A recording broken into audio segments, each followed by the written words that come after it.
good afternoon, everyone. So my name is Bärenzung. As mentioned, I'm doing some consulting here, in fact, in Switzerland for a private bank. I used to work in China and so on. So, I mean, if you look on my profile on LinkedIn, you will know everything about me. No social engineering there. So I will not go into my life. So today, the topic of my talk is regarding cybersecurity training and how to raise awareness. So to summarize, very simple, why we have to do that, how you should do that, okay, and on which topic, what are the subjects you should address. So let's go into the why. Sorry. So there are many reasons, okay, from the image you can guess some of them. First, I mean, every day is bringing a lot of news, okay, I mean, Neuchâtel, Credit Suisse, recently Okta breach also, which can affect many companies. So the goal is not to go into the details, but you are most of you familiar with all this, so no point. So why doing training for people? Because human is usually known as the weakest link, but I don't like this term, so I will explain why. So if you look at some report, typically the Verizon data breach investigation report, they say that 85% of the data breach are caused by human error, okay, voluntary and voluntary. Of course, most of the attack at one point or the other, they need to click on something to install, to go on a phishing link, and so on. So human is definitely a nice target. So why we should raise security awareness? To protect, okay? It can be protecting your family, your colleagues, your company, your patients, the citizens. So depending in which organization you are working, you are at one point to protect someone and something business too, okay? The goal of the training is really to make, in fact, the human your best ally in the company, okay, the strongest control, okay. People say it's the weakest link because a lot of errors are coming from human, but it's not because people are weak, okay, just because it's an easy target for cyber criminal. It's much easier to send 1,000 emails to someone that's just trying to get into firewall and things like this. So the target is really to make the people the strongest control. As you know, I mean, most probably some of you are working in SOC and so on. At one point or the other, you may have a mail which a phishing link or the document corrupted, which may go through all the firewalls. So how should you train people? I mean, how should you raise awareness? Okay. First, the first thing you should do when you do the training is explain why you are doing this training, okay? You have to explain why your company is at risk, why we count on the people to do this security, okay? And the why is very important because, I mean, it's not psychology, it's pure biology, okay? So the why is at the center of the brain, and it gives the people why they should do it and why they should, how can I say that? Believe in what you are saying, okay? You can give lots of numbers and so on, but at the end, if you don't explain why, people will forget and they will not continue to help you on the subject. Another aspect is, of course, getting the board on board. So, you need the support from the top management, okay? And don't go to the board saying, okay, I have an issue, can you help me, and so on. You have to go to the board with a solution, okay, and explain them exactly what you need from them, okay. I mean, if some people are familiar with the management concept of feeding other monkeys, that's typically the goal. The goal is not to bring your monkey to the board, but more to get them helping you how to solve the issue. I'm making it quick, okay, sorry, but if you want to ask questions after I'm at your disposal. So in terms of content, multiple format, okay. So I give you some posters, okay. So you see different posters around the world. As you can see, you really have to adapt the culture. For example, I take the French one on the left, and I talk to some colleagues in Japan, and they say this we can never do in Japan. It will not work. So this is valid for country, but this is also valid for the company culture. Okay, you don't do the same training in a private bank than on a startup or the medtech company. So you are ready to adapt to your assistant, to the audience. Some company, okay, I will come back on the budget later on, but people are publishing newsletter, okay, and some even are publishing booklets to popularize the subject. If you really want to keep the audience involved, you can organize events. For example, at IWC, so the watch company, they are doing that on a regular basis. They are organizing this lunch and learn topic. Some companies are also using some special months, like for example in Europe, you have the European Cybersecurity Month in October, so people are doing a lot of events during this month. In Singapore, it will be in May. As you have seen on the booth, a lot of goodies, okay? So, by the way, if some people want some mug, I have some of them. Okay? So they are delivering mouse pad and so on. Okay, so really to make people think all day long regarding security.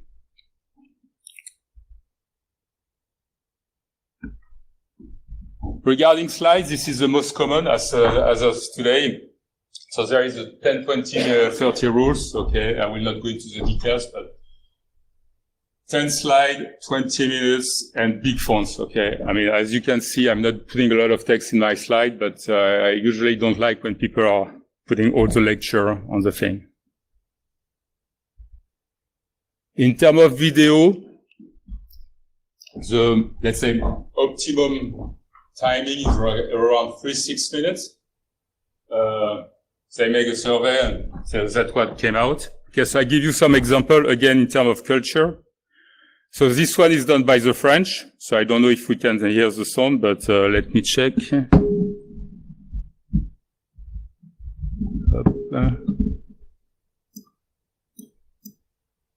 That doesn't work. It doesn't matter. Anyway, so just to give you an idea, a little bit of humor. This is done by the ministry in France. So this is not a joke. And if you go into Japan, oops, sorry, you will see different things. Okay, so the culture, always important.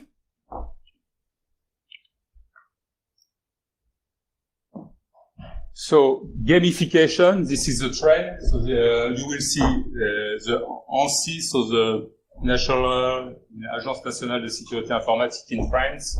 They just published a kit for the schools, in fact. They just made a conference yesterday on that.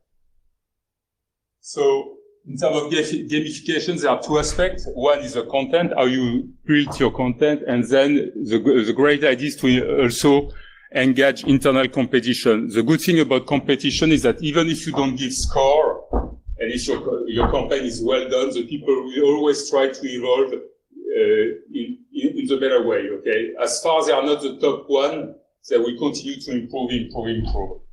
And I will give you an example after. So why game? Okay, this morning, in the first conference, it was the army, but if you remember, at one point it was mentioned learn while playing. So this is the case. So it increased the motivation and the engagement of the audience. This is very important. And also now with the let's say use of machine learning, you can also adapt your game to the audience level. Okay, if you get a beginner in cybersecurity, you can ask some question. And if it's someone who already expert, you can adapt the content to the person. So this is an example done at Viseka in Switzerland.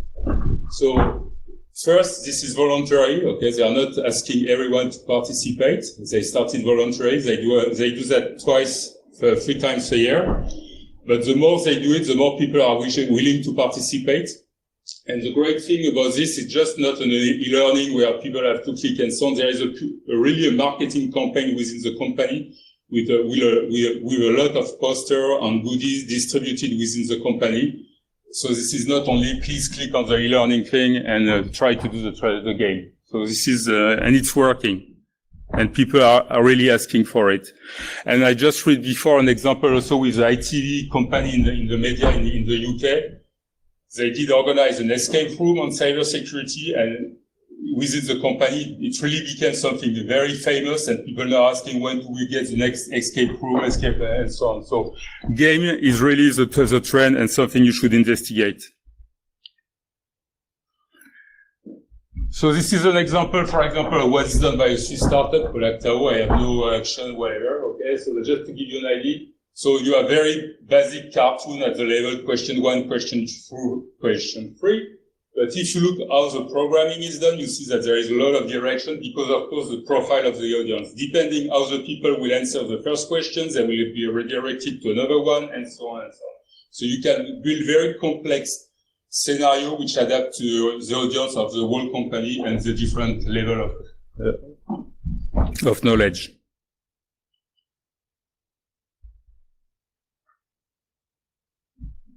What you should do also is to measure, okay? You need to get KPI, key performance indicator. And why you need that? First, usually because you need to justify your budget, okay? Your manager will probably ask, what did you do with your money, with my money? And then, of course, track the evolution, okay? The goal is really to improve the situation of your company in terms of cybersecurity awareness. And also to evaluate your overall company maturity level. I put here, I think SANS has a booth in the exhibition. So there is the SANS maturity level, which allows you to see where you stand and where you should go. So if you need some information on that, you can contact SANS or you can contact me after. How you do that? So nothing special here. Huh? Quiz, that's the most famous one. There is more and more notification button. I mean, Microsoft is proposing one in Outlook to mention phishing link and so on. Of course, you have the hotline for some companies. Okay, people are calling you to solve some cybersecurity issues or asking questions. And when you do training, you can also ask for satisfaction surveys. Okay, it's always interesting, including for the trainer, to see if the presentation was good or not, what should be improved next time, and so on. And also, I forget this one, get enough data. Okay, if it's statistics, sorry, I should drink something. If you need statistics, you need enough data. For example, if you do one phishing campaign per year, it's not enough. Okay, you should do at least 6. I mean, usually people say 8 phishing campaigns per year. You don't have to do once every 2 weeks because otherwise people will overread. And it will not be easy for them. At the end, they will not participate anymore. So on which elements you should get measured? First, how many people how many incidents are reporting, phishing emails, and so on. Also, you should ask positive things. Okay, reporting.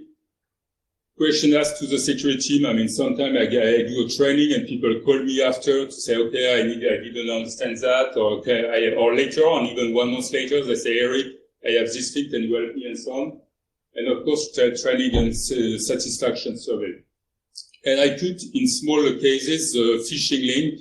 Okay, of course, that's the easiest thing. Or when you do a phishing campaign, you can measure how many people click on the link, but it really depends on the efficiency on the campaign.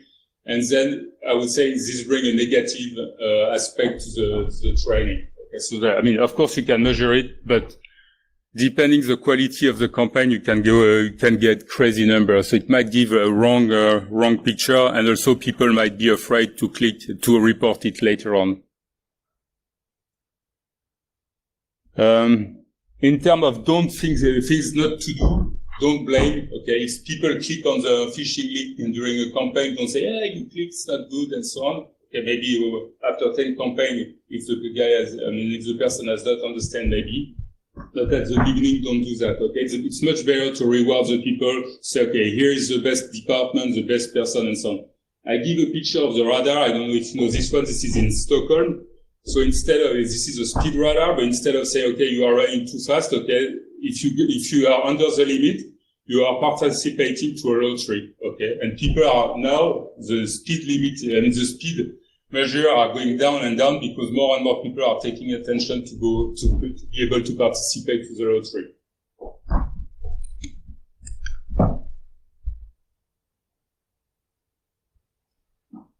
So depending your company, you might need help. Okay, so you might need help because you are not enough people, okay, or your team is already booked 150% on something else, and also in terms of budget, you might be limited.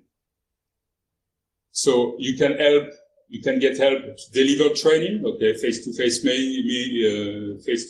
training and so on, but also to create content, okay, as there are many companies around the world providing content on a regular basis, because training as security is an ongoing process, okay, so you need to refresh your content on a regular basis.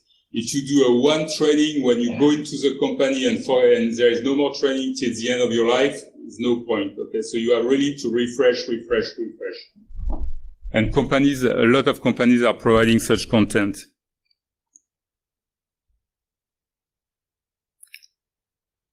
Training on what? So okay, we just mentioned social engineering before. Okay, so I will not talk of my previous speaker. Phishing is a classic one. I would say it's normal. Typically in the financial industry, thank you. You saved me.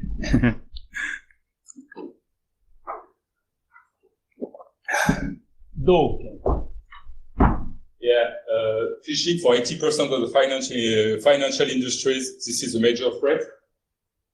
Password policy, okay, you have good practice. I mean, people sometimes are trying to make it great. So, they want to send a file, they encrypt it and so on. But the password, the number is 12348. Okay, so there's no point in putting a password like this. Removable media, okay. I know it's not too much a trend anymore. I mean, if you look on the books, there are not so much USB stick. Okay, it used to be. But I put it back because at the beginning of the year, some people in the States received back USB stick by mail, in fact, at home. And, okay, you receive that by mail with an Amazon thing and so on, and people tried to log on and to put their USB and the PC, and of course it was malware inside. So this is also important, okay, even if it's not so common anymore, but you see, it's not forgotten by the cyber criminal. Mobile security, okay, most of us are looking at their email, accessing their bank and so on through a mobile application. So up to, patching, okay, patching a software upgrade, nothing, there's an audience here, I should not even have to say that, but it's always good to point out. And also, depending on the industry you are working on data leak prevention. Okay. You don't want, okay, in the banking industry, your customer or your employee list to go out, but if you are in the pharmaceutical, you don't want any IP, or in the watch industry, the same thing, intellectual property and so on. So data leak is very important.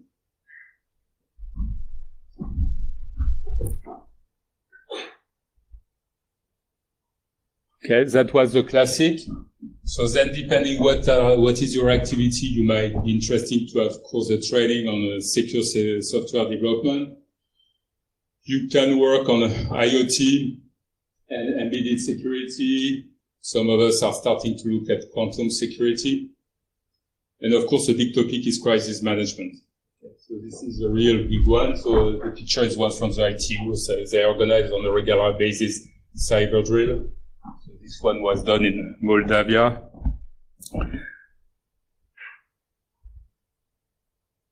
And that's it. So I was fat. Okay, so to summarize, there is no one-size-fits-all approach. Okay, you have to adapt to your audience. You really need to explain why you are doing training, and practice, and practice. It's the basic. So we have a lot of time to talk if you want. If you have questions, whatever. First of all, thank you very much, Eric. Please give him a big round of applause. Thank you.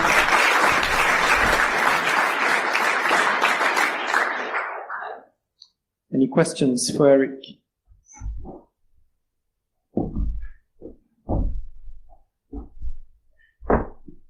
Hi, thank you very much for the speech here. So my question is, in the industry where I work in, I have 120 colleagues that work with me. And of the 120 colleagues, Since I've taken over, I've sent multiple emails out, especially about phishing and spamming, and especially about like different attacks and stuff. And the point where I'm getting at is, from what I've seen, is that when I send out these emails that try to warn people and tell them, hey, be careful for these attacks and stuff, I've come to find out that some of the users will actually take the email and just throw it away directly. So they don't even read the information. And it's not very complicated information. It is simple tabs of like 4 informations. Why is it happening? How come is it happening? And what will it affect on our network? And like I said, for me, the question would be, what could I do to improve at that point? If the message is not getting to them, what else could I try to do to try to warn these users, hey, you need to pay attention to this because this is critical? I would say you should first try, instead of sending emails, just try to organize small meetings, and even a 15 minutes or 20 minutes presentation.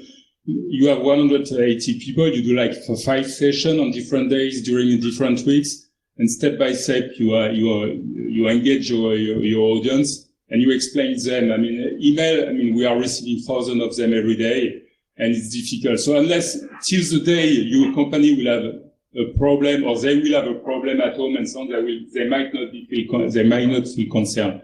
So yeah, instead of sending email, I would say just try organizing very small meeting. I mean, don't spend 1 hour. I mean, I'm doing 1 hour training sometime on main topics, but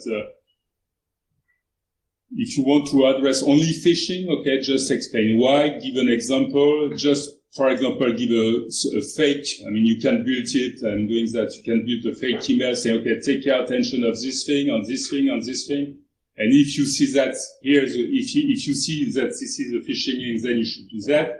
So to better do that and also maybe if you are working, I don't know in which industry you're working, but maybe you can give some examples, say, okay, here's what happened to our, let's say, colleagues or competitors and so on, and just to, yeah, again, the why, okay, why the company is at risk, why your audience is, should take care of that, okay? Because as I was mentioning before, one day or the other, one mail with a corrupted file might go through all the security system. So you really need to explain why. Just do a quick meeting, I would say. Instead of saying, sending 10 times the email, just do a 10 minutes, 15 minutes meeting. So without giving out too much information on my company, they were actually hacked back in 2020. Okay. So the problem is that the users do know that there is a huge vulnerability. And that's the problem what I'm having to deal with now, is that since I've taken over in 2021, the problem is that the users know that there was a hacking, but seem to be reluctant on how they want to deal with the future of how to protect the company. So, yeah. Yeah, because maybe they were not enough impacted themselves by the hack. That's why. I mean, they are still working, so it's something, the company didn't go bankrupt, so maybe they say, okay, fine. And sometimes so people are giving the impression that in security is a security department or an IT department issue. I mean, it's not the case. It's everyone issues with it. So it's really, we can have a talk after if you want offline. I would be pleased to see, to discuss and see. All right, cool. Thank you. So, yeah. Okay. I appreciate it. Thank you very much. You're welcome. Getting the board on board is important, but getting employees too. Okay. That's the most important, in fact.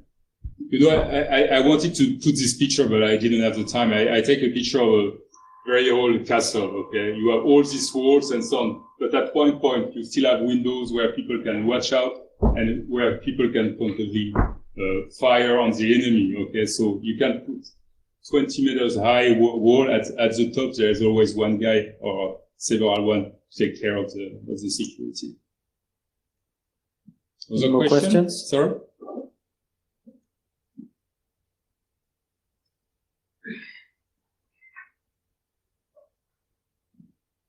Hi, thank you. You mentioned the possibility of doing a training on DLP, on data loss prevention. Yeah. How would you go about setting this up? So,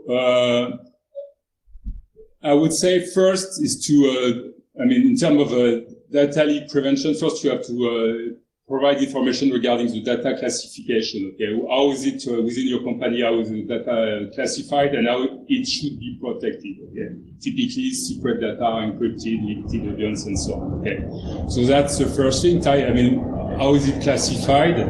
And then, if you have already a DLP tool within your company, you potentially can have statistics on the department you are teaching to. Okay, so you might say, okay, over the last year we observed this. Okay, so the type of alert, it was high, slow, low, medium. It was normal. It was critical.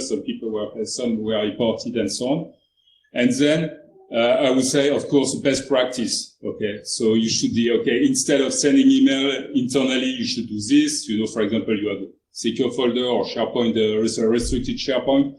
Okay, instead of sending emails with potentially secret information, which can be, I would not say thrown away, but a mistake, sending to the wrong destination and so on, it's easy out. So giving best practice, and also, this is, we can discuss that after. I'm here later on, but what do you have to protect?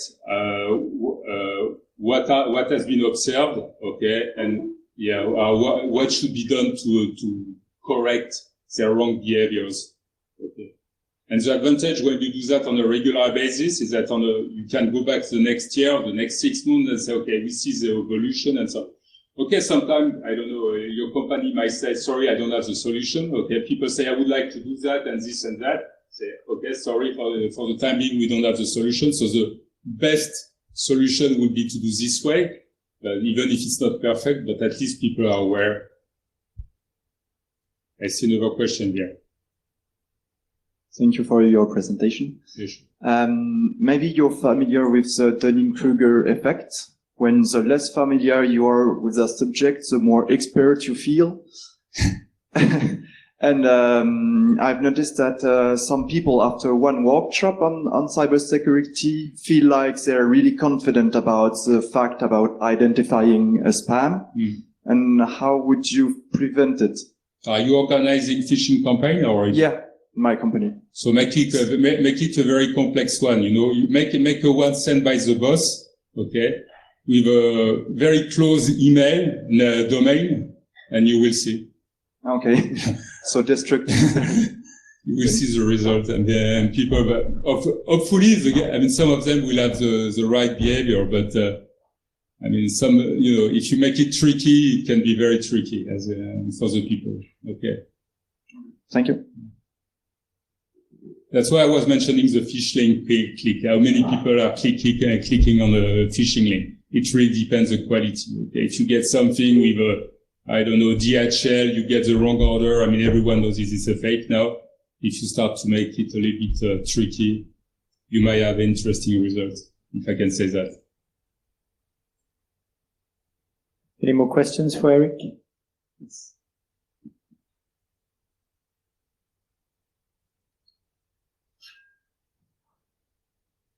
Hello. So I've spoken with a CISO who organized a phishing campaign, and he told me the union asked for psychological support for people falling the trap. And I was surprised, but actually people used this psychological support and was ashamed or felt guilty for being fallen inside the trap. Do you have any experience, insight about that? No, that's what I was mentioning. Don't blame. Huh? If you have a kid and he starts learning by running on a bicycle and he falls and you say, why you fall and so on. I'm not sure he will go back on the bicycle. Huh? So no, I never heard such thing, but it's interesting to see how people can, feel responsible for that. Okay, of course. Again, as mentioned, it really depends. Of course, if the people, if it was an easy phishing, I would say, but again, if you have an high population of your audience which feel like this after a phishing campaign, I would say there is a company culture issue.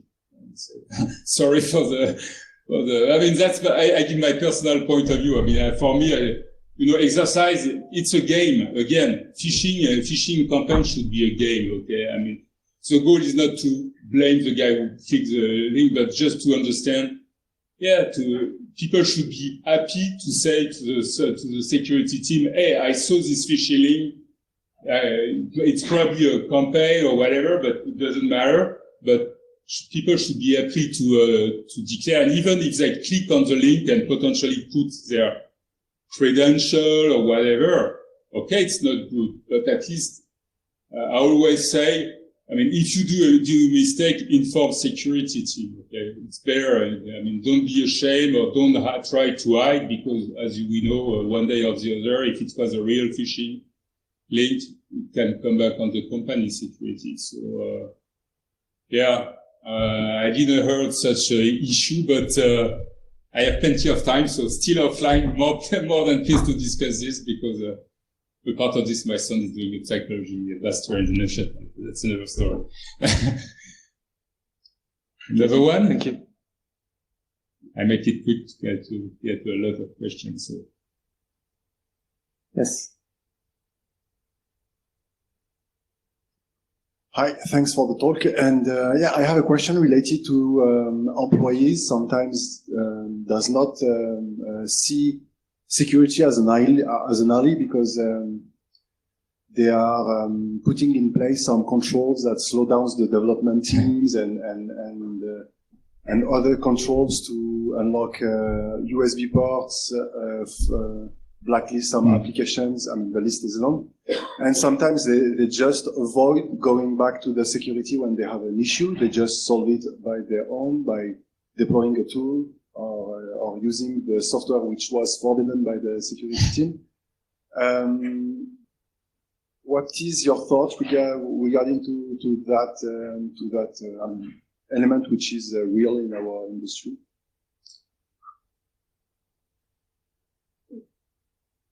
I would say again,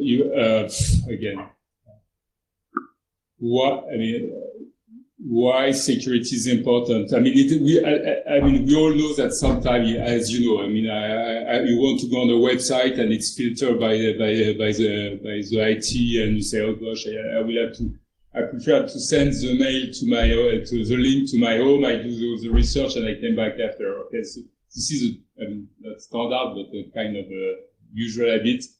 So, but again, if you bring example, okay, for example, you take a software, okay, I don't know, okay, you say, as a company, they don't want that I install, I don't know, I give a crazy name, 7-zip or whatever, a kind of non-official tool.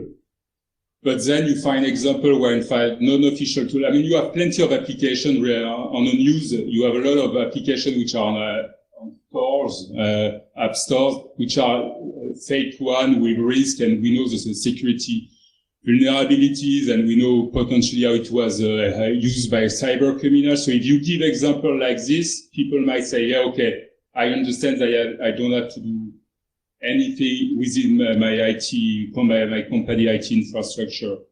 On the other hand, you should explain, I see that also sometimes. You should explain, you should try to find solution with them. Okay, if people say, okay, I want to do that, but I cannot do it. Okay, so you say, okay, I take that. We take that on account. Maybe we put that in place next year. In the meantime, please follow the normal rules and so on. But you have to explain. I think a good thing, as we mentioned before, is to give example on what can happen if people are not doing it correctly. People say, okay, take the USB story, okay? It was beginning of the year, January, and it was, you do a USB, you do a Google search, USB, January, cybersecurity, Amazon, DHL, you will find the news. And you will see that, it causes issues, okay? And even today, okay? And, so And okay, maybe you are not too young for that, but the first Iranian nuclear factory, okay, they went down because of USB stick, okay? The secret service, I will not give the name.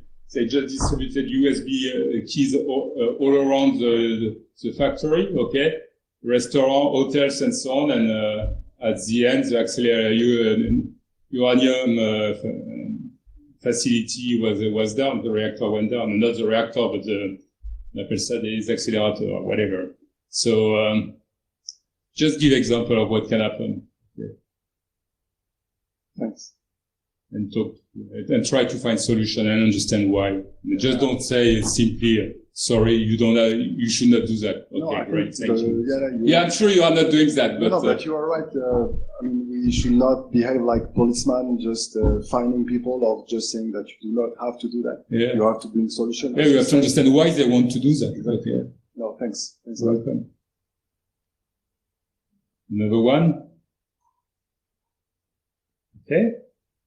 1, 2, 3. Okay. All right. Thank you very much, Eric. Thank you very much to all. I hope. Thank you.